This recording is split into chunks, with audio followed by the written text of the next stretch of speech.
Final hour overdrive continues, brought to you by FanDuel, bringing you everything from the opening line to the final score. Best bets later in the hour on the game tonight. Chiefs laying 9.5 at home against the Bucks, and Raptors in Denver tonight. They're a pretty big underdog, naturally, as they hit the road. Tough road trip. And, it was an emotional weekend, and they got to win. They got to win in overtime. Almost got away from them. Grady Dix looked good. Right, some of the young players look pretty good. R.J. Barrett's looked pretty good. And, Vince was there. A lot of the old Raptors were there. Something to chew on, brought to you by Boston Pizza, Canada's favorite sports bar, from tip-offs to tie bites and puck drops to pizza. BP's elite lineup of apps, wings, and ice-cold beers always dialed in for game time. Also in your local BP tonight. We've been asking people, how you felt about the ceremony over the weekend. And, has it changed your mind one way or the other? Because a lot of people saying it was kind of cathartic and, hey, it's over now, it's done, it was what it was. It was great when Vince arrived, and his first 5 years were awesome, and, they've won a championship since, and, we've been asking online, does the jersey ceremony sway your opinion on the Raptors' polarizing player?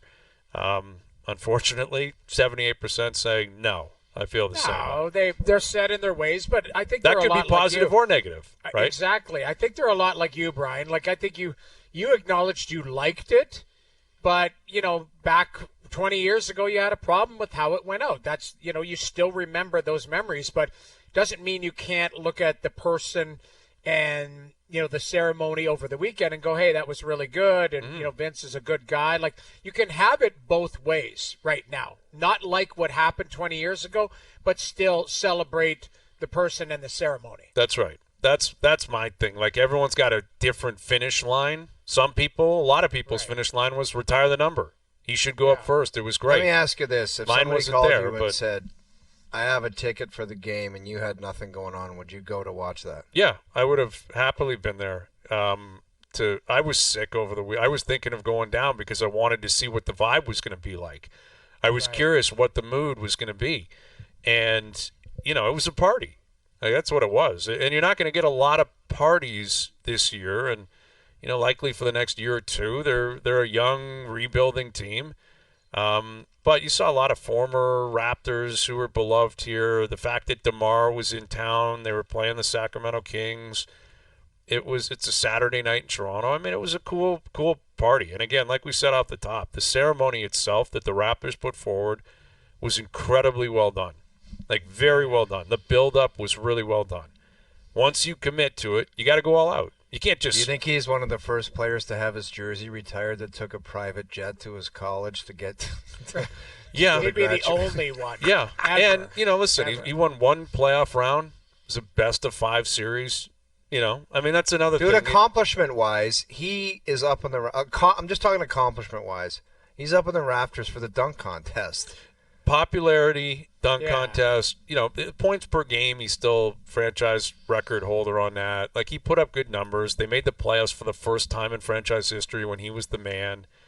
But, yes, it was not some illustrious, like, wow, I can't believe it resume as a Raptor. That didn't happen. He never won the MVP. They won one round. That was it. It wasn't a championship. It wasn't consistently running away with a division or a career that was here for 15 years. I know, and I said it in the first hour. It was like, it was just not much talked about this guy. It's like that's Vince. That's the guy that won the dunk contest, and he used to play for the Raps. And there wasn't much about it. And then all of a sudden it was like people are yelling, he taught us how to fly. I'm like, what are we talking about? Well, I thought that, to an extent, is almost disrespectful to the amount of Canadians that have made the NBA. The fact that Vince is responsible for that is true in some cases to some extent, but nowhere near the extreme that it's being expressed. And Vince himself said everyone's got it. Isn't in the NBA. If Vince didn't be a Raptor, it gets serious. I mean, Yeah. It's outrageous. And I just seen, like, to sum it all up for me, it just, the whole thing, it seemed forced in some way, and I don't, that it had to to be. me is weird. Yeah, it because was weird, they made man. the commitment to do it. Yeah, you have to. What if they had a statue that was like Dwyane Wade's and it didn't look like? Are you seeing now the reports that the artist or whatever thinks he might have gotten the wrong portrait. That can't be serious, man. Yeah, dude. There's a picture of Antoine Walker in Miami where it's exactly the it's same. the exact same face. I don't know if that's true or not, but what if they unveiled a Vince Carter statue and it didn't look like JYD instead? It's the junkyard dog out there. Dude, what a pull from some random fan that went through every photo of Miami Heat players and found that picture. Doesn't that seem... I mean, it's possible because it's human error. But wouldn't there be some checks and balances? Like, you would hope. You don't just call the guy. The checklist that would have to be done. Do you know how many things would have to... How many? Yeah, what about him looking at it saying, that's actually not me? Well, exactly. And by all accounts, Dwyane Wade was involved in that. You know, you're not hiring a guy and saying, hey, just do a Google search and find a picture and get back to us. You know, like that's not there's no way it's Antoine Walker. It's too convenient. I'm telling you, that picture, now the internet, you can't believe everything, obviously, but that was like, did I just get fooled here? Was that like a AI generated picture? Because it did look like it looks more like Antoine Walker, I'll grant you that. Yeah. And maybe that's the cop out the guy needs. He's like, hey, it's so bad, I need an explanation here. But that's Dwyane Wade. Like, that's D Wade, if that's the picture they're going off. Anyway, Dave Naylor later in the hour. Our best bet still to come as well. Here's Chris Johnston, our TSN Hockey Insider, joining us here on the Maple Toyota Hotline. What's happening, CJ? All I know is that Walker's pretty close to Wade alphabetically, if you wanted to think about how that might have happened. That's true. I mean, listen, it's not impossible to believe that it got screwed up to that extent. Which says something about it is impossible, Hayes, because Dwyane Wade would have to. Dwyane Wade went into some Geppetto shop and said they took the towel off and said, "This is your statue," and he looked up and he had to say yes or no. I guess, but why is he still? He looked bent out of shape when it was revealed. Like Wayne looked embarrassed by it. So why didn't he tell him to stop it? Or maybe he tried to, and they said, "Listen, man, you're not paying for this. Step aside." Yeah, there's Antoine Walker. That does look more like the D Wade statue. That's the statue, man. It looks like him. Maybe it is. Who knows? Anyway, CJ, with the Leafs, we were talking about what's coming up tomorrow. Boston in town. They're 6-5-2, same record as last year. You got Boston, Detroit, Montreal, Ottawa. 4 home games in the next 8 nights. I think this is a massive, massive stretch and a massive game tomorrow night. Where do you stand on it? Yeah, I think so too. I mean, it seems like a time to try to make some hay here. Obviously, the Leafs have had some good moments in the season. A few they haven't liked so far. I mean, they've been up and down. They've been what we've seen in some ways in years gone by to start the year. But in those seasons, they had a lot of strong Novembers, and the schedule is still fairly busy. Coming off the back-to-backs on the weekend and having another round of them this coming weekend, but without the travel, not necessarily the strongest teams in the league, looking specifically at Detroit and Montreal in that stretch, I think that the time is here to start putting some more points in the bank and giving themselves some separation because it's no longer early in the season. Yeah, and in terms of Boston in particular, they haven't beat them in the regular season in years. We know about the history in the playoffs. Boston's now won 2 in a row. Pasternak got benched. Like, what would you expect the Leafs' approach to be tomorrow night? And moreover, who do you think will start in net? Oh, good question. I mean, I would think they'll go Stolars, but that's just a bit of a guess. I don't know that, the goaltending wasn't necessarily the issue the last time they played Boston. I mean, there's something about the Bruins. I mean, I don't know if the numbers bear it out, but it just feels like they have an edge against the Leafs, and it works that way with lots of teams in the leagues for one way or another. But it's always a tough game, and it just feels like one that the Bruins, I think, psychologically have a lot of confidence when they play Toronto. I mean, it only stands to reason with the success they've had come playoff time, and they're in a similar spot. I mean, I know they won their 2 games over the weekend, but obviously they're not too far removed from getting a couple of really lopsided losses. And you have all the stuff around Pasternak and the like. So, what you have is 2 teams that have had a lot of success, that have a lot of history together, but haven't probably had the success they want this season. And so I think it makes for a pretty intriguing matchup tomorrow.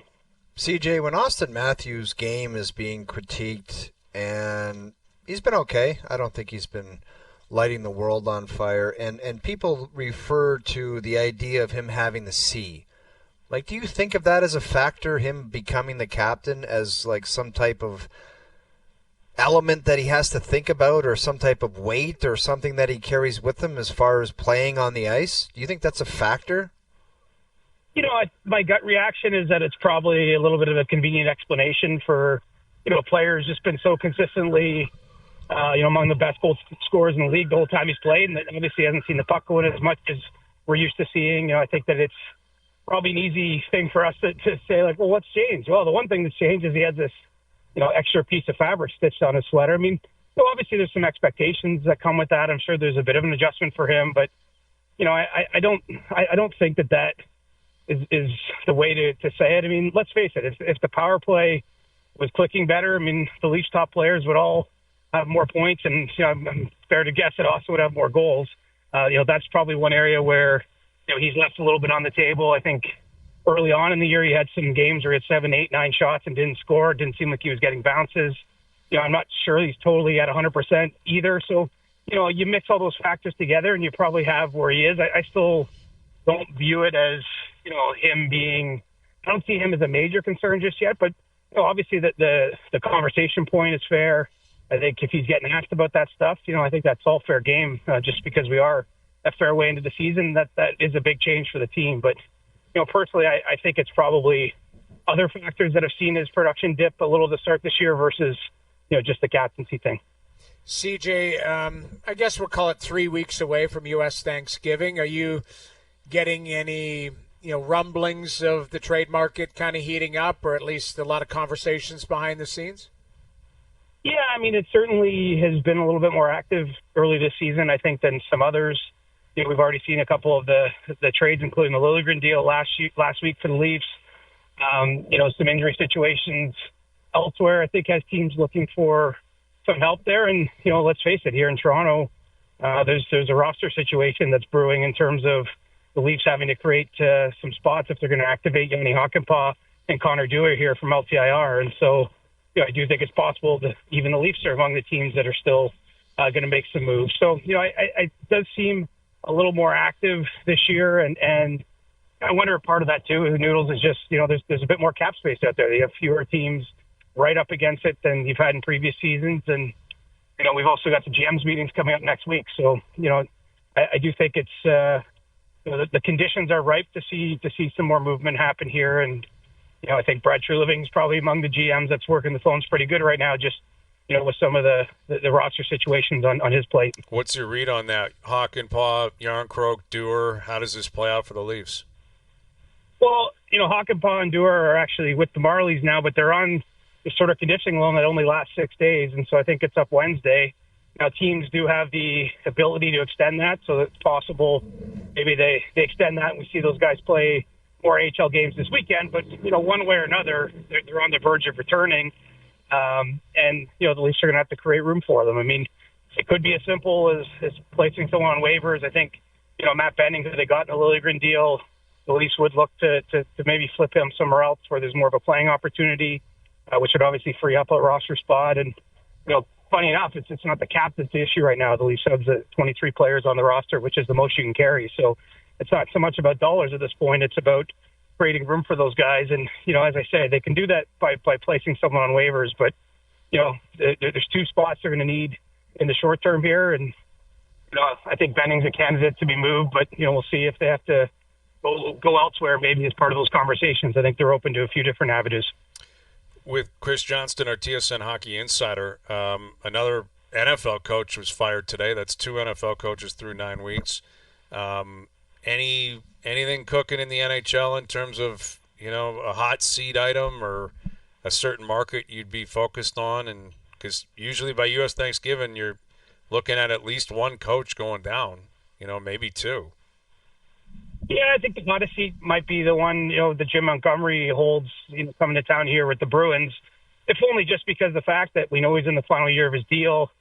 You know, they did take a couple tough losses in the last week. You know, their team has not been in sorts just yet. And you know, it's not by any means to say he's coaching for his job tomorrow night. I don't think it's that urgent or imminent, but, you know, it can't be that comfortable when the team is underperforming to a degree, when you don't have security beyond the season, and obviously they're a team that's counted on to win. I don't know of too many others beyond them, if only just because so many teams have changed coaches. But the truth. Mike Sullivan, would he? Sorry to interrupt. Would Mike Sullivan be taking any heat? Pittsburgh? Yeah. The reason I don't think he is, and I don't know the number of years on his deal, but he's still got a lot of time and money on that contract, and I think he's got a lot of protection within that organization. So, he's in a unique spot among coaches.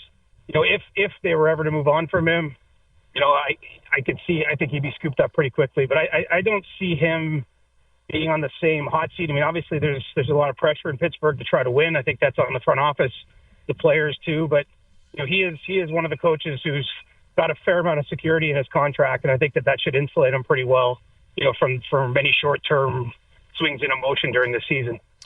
I've noticed some of the fans in Montreal kind of looking at Marty St. Louis.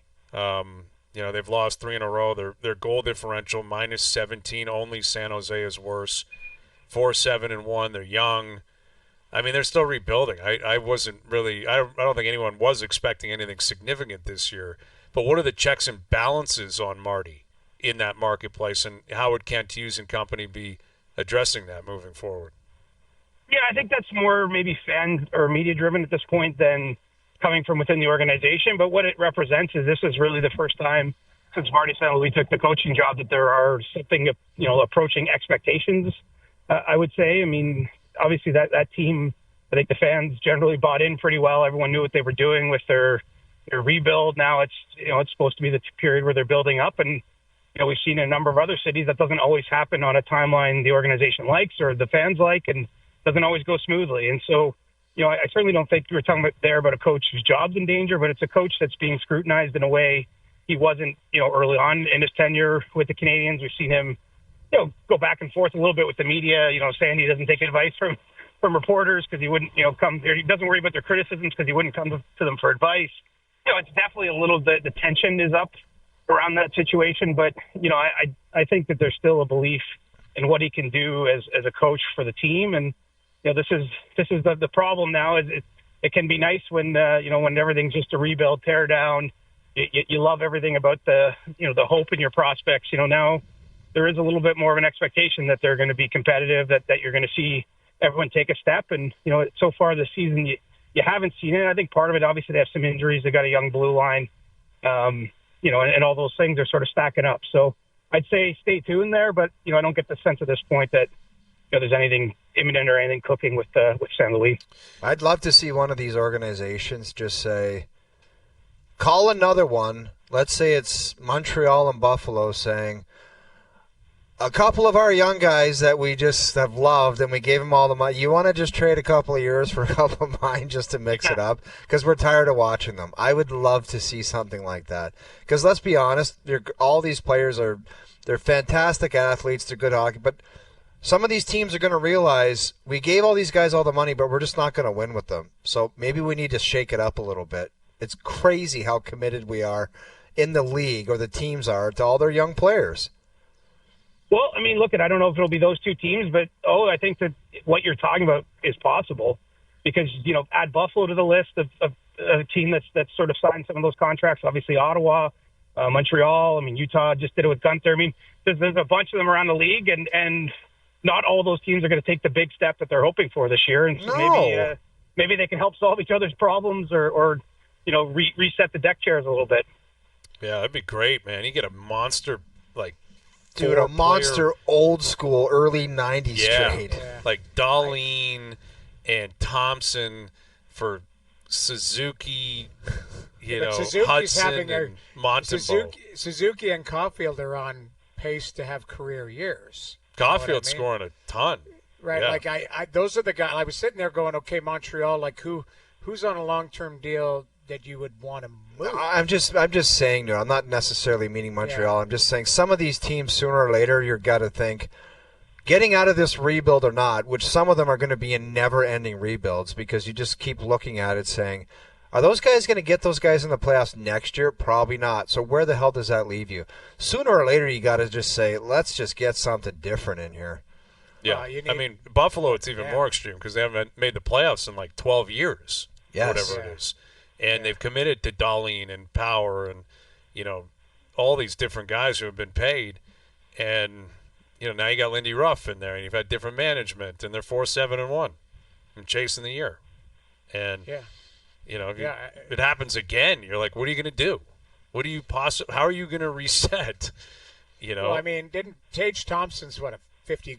He scored 50. But that's it. 2 years ago, he had a monster year. It meant nothing. Well, it's not about him individually, but they didn't go anywhere. They didn't do anything. Yeah. I mean, I guess you're right. Like, they've got some guys under contract. I just think they need more depth. Like, they've got, they went and got Jason Zucker, guys like that, where I think you probably should have. You need more guys to help those young guys, Like, sure. I like Thompson. I like Tuck. I like Cousins. Cousins had a slow start. Byram was the big, they traded Middlestad for Byram. That's a big swing there, right? Mm-hmm. Byram's had. And Middlestad's look good in Colorado. Middlestad, honestly, he surprised me the other day watching him live. I didn't think he was that fast, and I didn't think he was that skilled. But watching him, maybe it's just his environment. But that's what's scary right there. Right? Is your Ryan O'Reilly the situation, and you're like, we couldn't win, screw it, you're out, and then they go somewhere else and they look great. Scary to think that a place could literally suck the life out of you. Yeah. And unfortunately, Buffalo that's kind of been the case for a while. Anyway. All right, CJ. Good stuff, buddy. Enjoy the games this week. We'll do it again soon. Will do, and don't forget, Sam Reinhart found a good home outside of Buffalo after he got out of there and won a cup and scored a bunch of goals. So, I mean, it's not always the player. Sometimes it is the circumstances. Absolutely. Yeah, there's Chris Johnston joining us on the Maple Twitter hotline. Reinhart, O'Reilly. Should have asked him who wants out of Dallas then. What's that? Before we let him go, we should have asked who the hell they're going to get rid of in Dallas with the Cowboys then. Well, there's an example. I mean, maybe you put Dak somewhere else. You put CeeDee Lamb somewhere else. Those guys are going to be rock stars. Dude, don't you think they'd be praying for Dak Prescott to go to them and say, get me out of here? Of course that's not going to happen. They just signed him. No kidding. Who wants him? No, well, that's the whole thing. Is they ended up just saying, screw it, we'll pay you because we're worried you're going to have a monster year, and now look what happened. Who would take him with his salary for free right now? You tell me. For free. You got to pay him $60 million, the highest paid player in the league for 3 years. So if you who would take him for free? Are you talking if you could fit him in? Because he's probably an No, it's just anybody. Cleveland the question is, you think the Cleveland Browns would take Dak Prescott if it meant Deshaun Watson went the other way or he's magically gone, absolutely they'd do that. That's that one for sure. Because to get rid of Watson, you'd obviously do that. Well, I was referring more to a team that would say, yeah, you know what, he could just be I'm not talking about necessarily moving a player the other way. Who would take him for free? Just pay him the money. I don't think a lot of teams would, man. Yeah, I mean, I'd have to look over it. It's an interesting question. I mean, I don't know if I have an answer for you right now.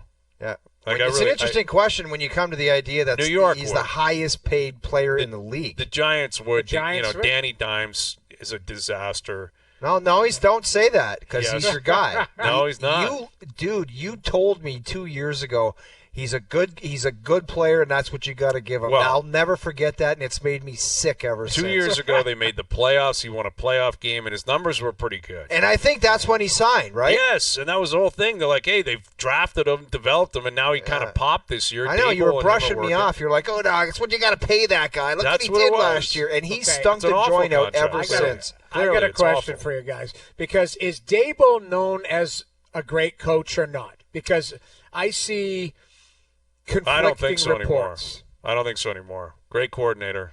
That's what Dable is. Yeah, that great first year, new coach bump. They all worked together. They're awful in New York. Terrible. Yeah. And just a really bad team, man. They're just awful. They've lost 4 in a row. They stink. Like the Giants have been awful for a long time. Yeah. And it just sucks the life out of you. As soon as Eli left, man. Yeah. And the Dak thing again, this is how Jerry Jones screws up everything.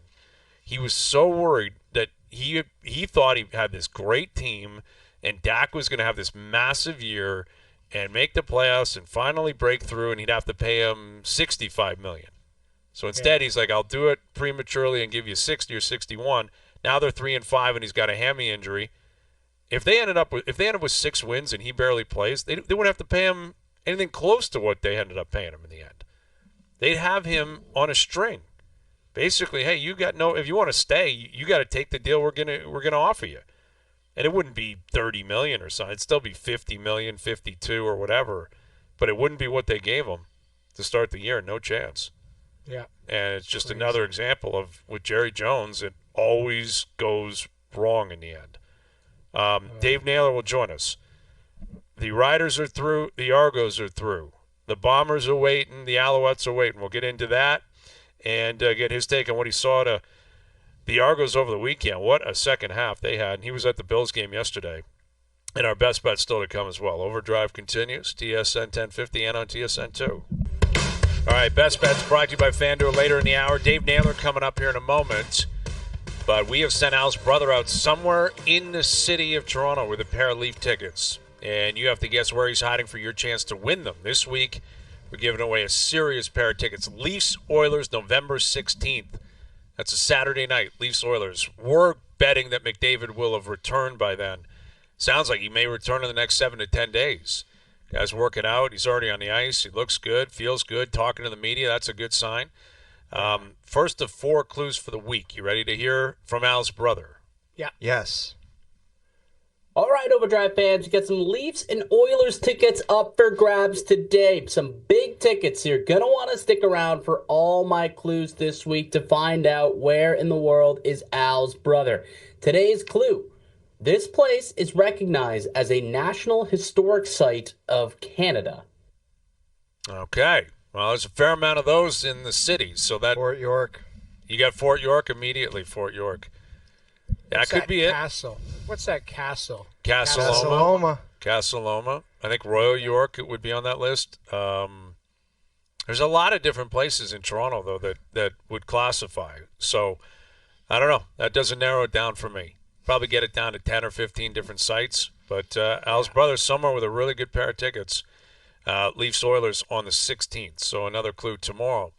All right, it was a great weekend of football. And on Saturday, the Argos, they hung a 58-point beatdown on Ottawa, man. And then the nightcap, Saskatchewan did what I think most people thought. What a disappointing year for BC. They got off to such a hot start. Nathan Rourke returns.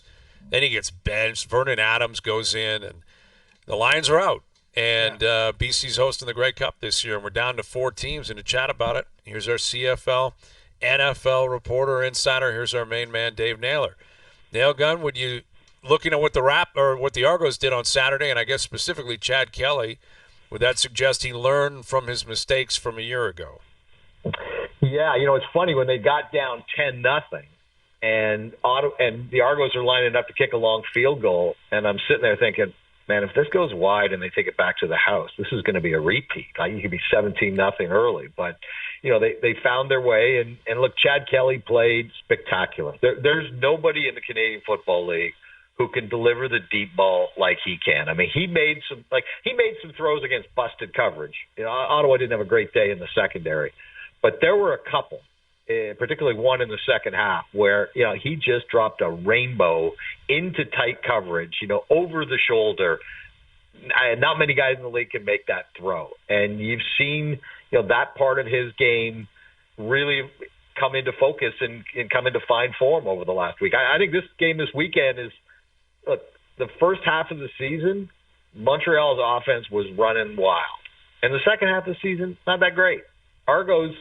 But if you look at their defense, it's basically Argos' offense against Montreal's defense. That's kind of where I'm seeing this game is. It's strength against strength, and I think the game's going to be decided when Toronto has the ball because Montreal's defense is good, maybe the best in the league, and Toronto's offense is good, maybe the best in the league. And then you've got the other element of this game where I don't want to say Montreal beat the Argos last year in the Eastern Final. They embarrassed them. Before 27,500, the biggest crowd ever to watch the Argos at BMO, and it was over, 10 minutes into the game. So that storyline into this weekend as well. Naylor, you usually have a pulse on, the big picture, what happened, and when you bring BC into the picture, they're hosting the Grey Cup. They brought in Rourke, who was supposed to be It was supposed to propel them to, I guess, great things because he was coming from the NFL. He's a superstar. He was a superstar in the league. Like, what is your big picture assessment on what happened to this team and how it fizzled out at the end?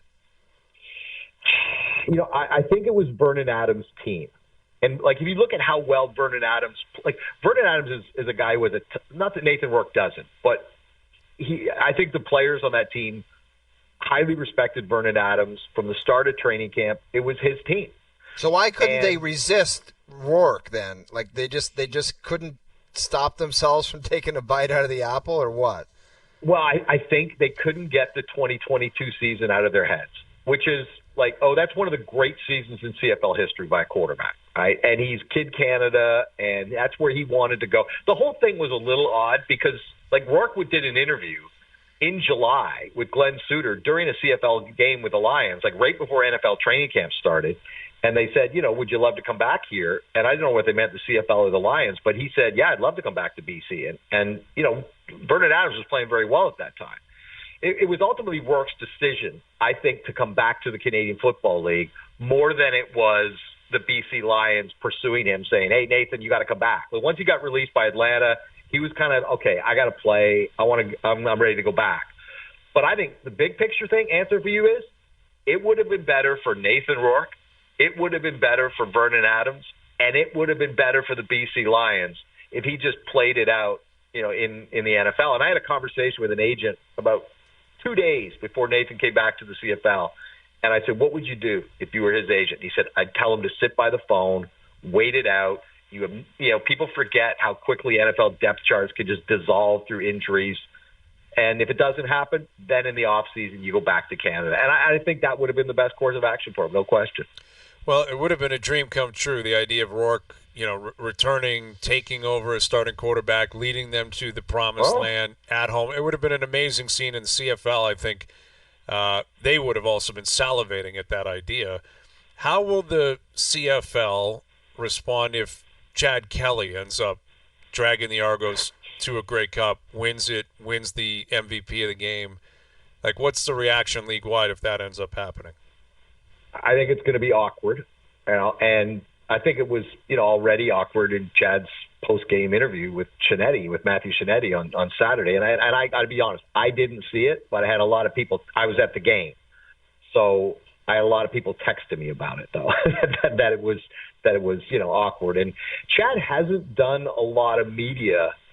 Really nothing formal since he came back. I mean, he'll answer questions at the end of practice and things like that. But there's been no sort of big picture conversations. And I think this is one where not everybody's kept their kind of feelings in the closet in this one. But I don't think everybody, Chad Kelly, the Argos, I don't think everybody's happy with the way all this went down. And I think it's probably going to be hard for Chad to hide that, once he is out in public at this game. So, look, the scenario you're talking about, Chad Kelly and the Argos at the Grey Cup, Chad Kelly potentially as the most outstanding player of the Grey Cup game, getting that award as well, that can all play out. And it's I don't have another word for it. It's going to be awkward just because of the way so many people view Chad and the way he dominated the news cycle really all off season in the first half of the season until he came back. There's been way less Chad Kelly chatter since he came back than there was the whole off season and the run up to it.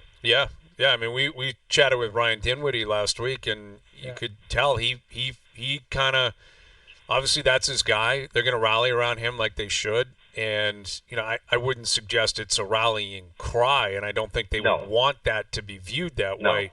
But he was saying, it's tough to watch him because he can't even really show emotion after a win or anything. Like it's like Kelly knows all eyes are on him right now, and he's probably thinking about it constantly himself.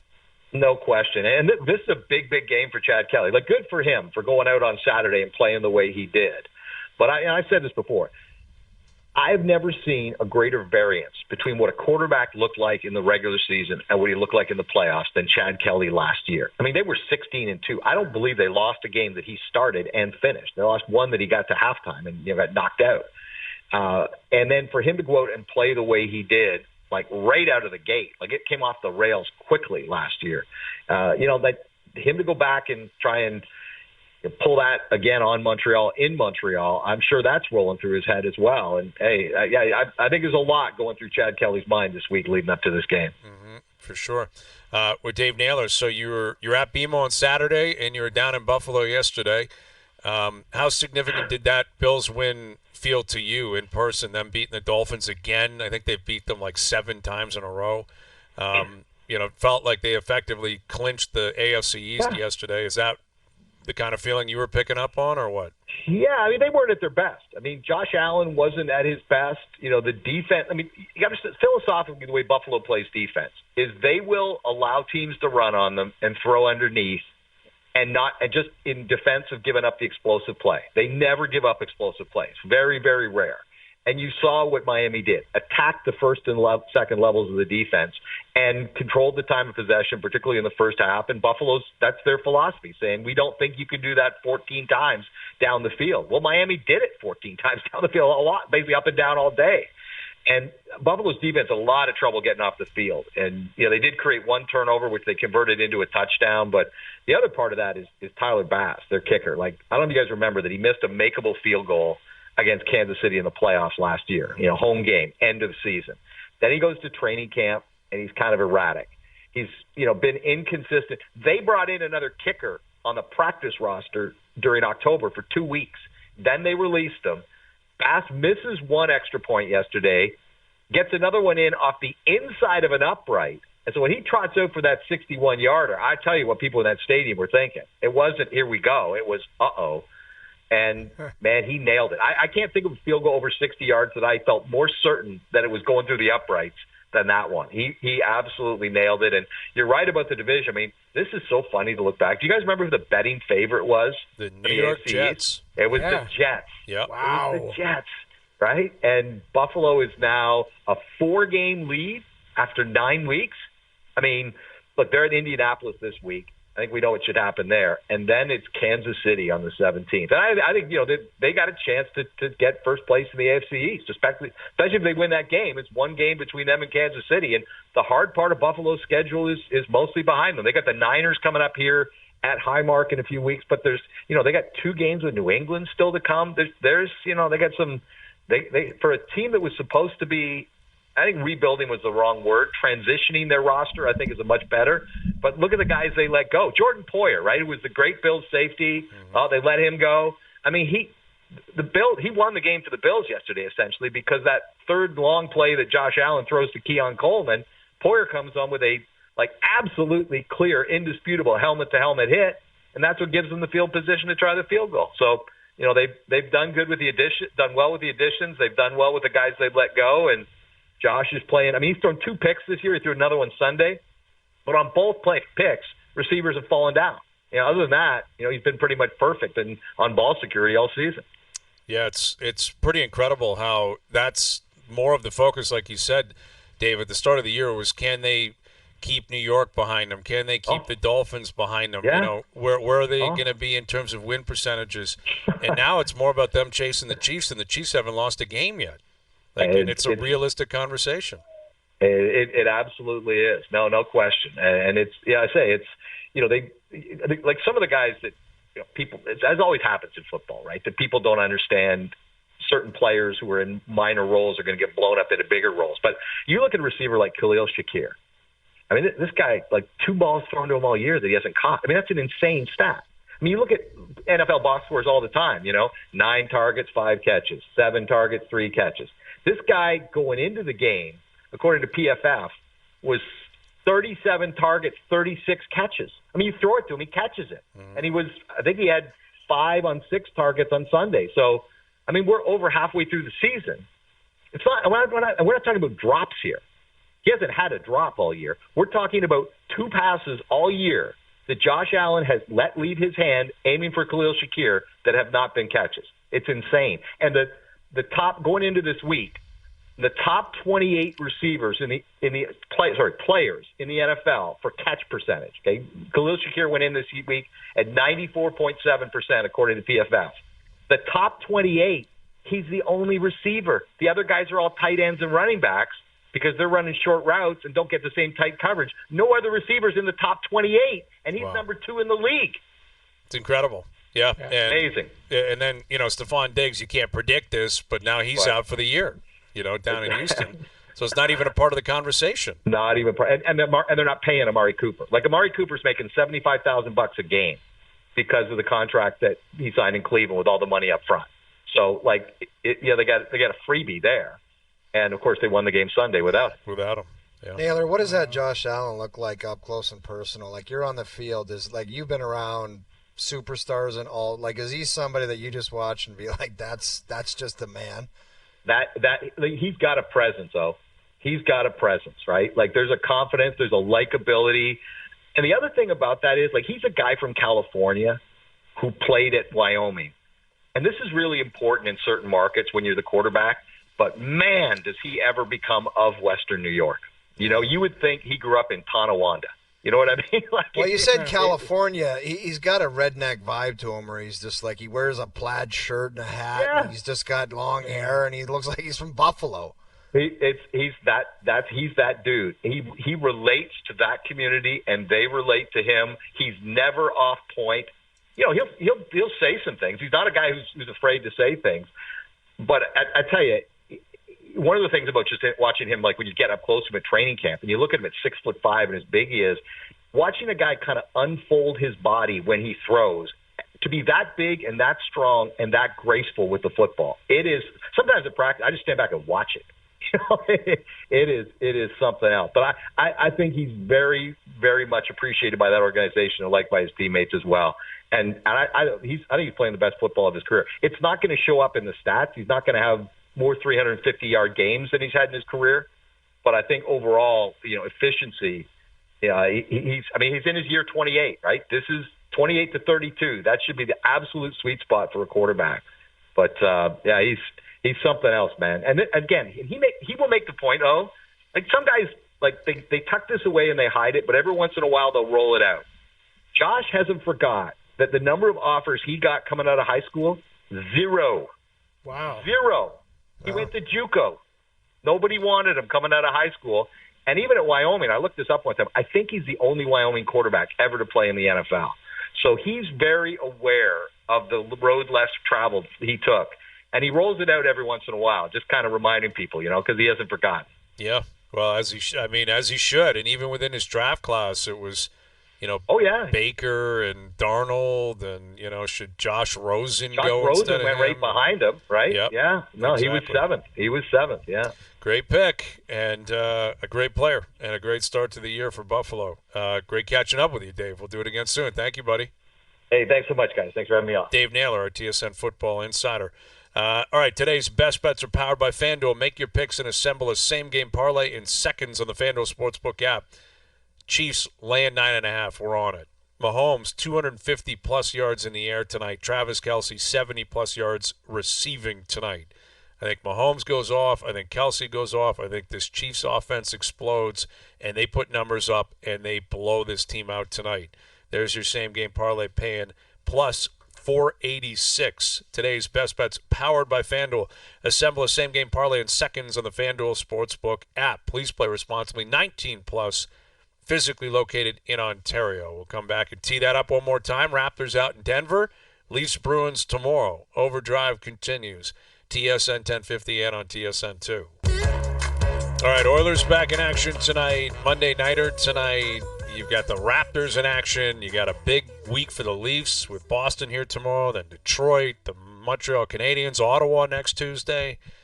It's going to be a fun week. Lots going on. Getting closer to the Hall of Fame, too, right? Yeah. Week tonight, Hall of Fame induction What's night. your best prediction on those 3 matchups that you just mentioned? Well, let's start with the Oil. Oilers, New Jersey. I think New Jersey Try to hit a shows up home to run play 3 tonight. for here. Predict the score. Give me the 3-pack. I'll go Oilers 4-3 in overtime. Yeah. Really? Raps. Raps They're lose losing. 124-118. Cover the number. Chiefs win 31-17. That's my 3-pack. I want to clip that, JP. I want to see how close you get. All right. Let's see where we're at. Delight. Which one do you feel best about? Which one do you think is closest? Kansas City. Yeah? Chiefs I think big? Jersey could surprise Oilers. No, I think Jersey wins. That's why I think Jersey wins tonight. Yeah? Edmonton's. Well, it's Back to they played back, 3 but within the games in 4 province. nights back to back. That's true. I don't know. Yeah. I just think that Kansas City seems like you guys talked me into it, but although I'm concerned, You're still concerned believe about I the am Bucks concerned. keeping it close. I understand that. Yeah. I that's what understand. it is. Yeah, I mean, Jersey, they're coming good team. off a loss. Was it Saturday night in Vancouver? No, I can't- now I'm all wasn't it bent. Calgary? Shut Calgary. Wasn't it? That's Yeah. right, Calgary.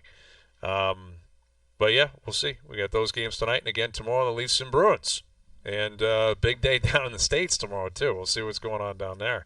Yeah. All right, good stuff. Thanks to everyone behind the scenes. We appreciate all of the help as always. Everyone for tuning in today, TV, radio, podcast, web. We appreciate that. We're out of here. Enjoy your evenings. Enjoy the games tonight. We're back tomorrow at. Watch out for those Buccaneers, my guys. 4 p.m. We'll chat then.